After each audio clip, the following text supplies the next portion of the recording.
What's up, my Squabians? Today we are talking about 3 keys for all you guys that are getting ready to start fantasy football this year. I have 3 tips that are going to potentially save your first season of fantasy, which for so many has gone so disastrously wrong so quickly. As always, like, comment, and subscribe on this video. Let me know in the comment section below, what do you think would be a good tip to give somebody who's just about to start their first fantasy football season? Okay, let's get into it right now. My third tip, make sure that you know when all your players have their bye.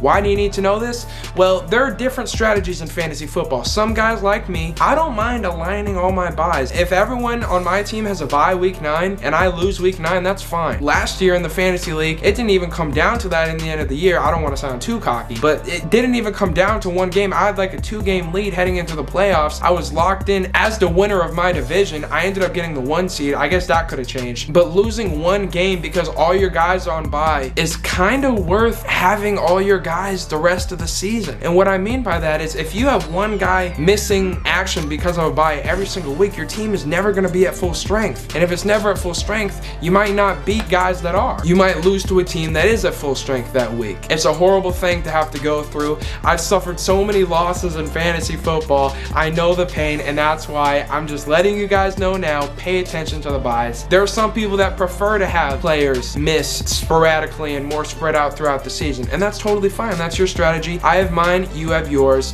Either way, you need to pay attention to your buys. Tip number 2. And this goes for especially early on in the season. I haven't heard this term used before, but I am dubbing the action of constantly being on top of the waiver wire and being hungry and motivated, consistently looking for new players each and every week that are dropped off rosters, or might have had a breakout performance, or might have been a backup that had a breakout because the starter got injured. The person that finds these guys on the waiver every week is the waiver wizard. Be a waiver wizard. Go out, especially early on in the season, and look for those guys that are going to get more opportunities that we didn't expect when the season starts. It's football. Inevitably, there are going to be things that don't go as predicted. There are going to be things that happen that are crazy. That's what's so exciting. That leads to the suspense that we love about the game of football. There are always going to be new faces, new guys that are popping onto the scene each and every week that you have to pay attention for, and if you're the first person to pick them up, it can be the difference between you winning that $230 in our fantasy league or going down and only making 40. Be a waiver wizard, especially early on in the season. Make sure that you are constantly checking the waiver wire, looking for the hottest players that are available all the time. Now finally, tip number 1, don't go after too many players that are risky.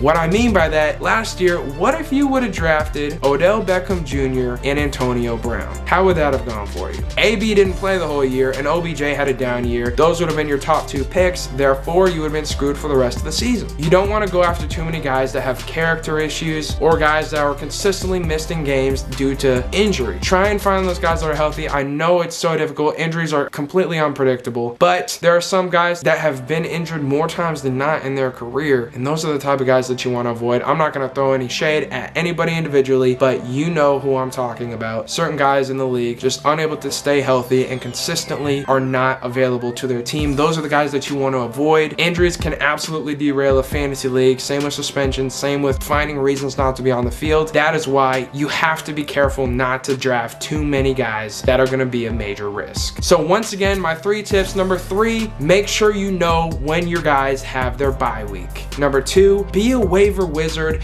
especially early on in the season. Make sure you go and find those hot names that are trending upward but nobody quite sees them yet. Make sure to go after those guys. And number 1, don't go after too many risky players, otherwise it might cost you an entire year. Be sure to like, comment, and subscribe on this video. Let me know in the comment section below, what are some tips you would give to somebody who's just about to start fantasy football for their first time ever. As always, go Hawks.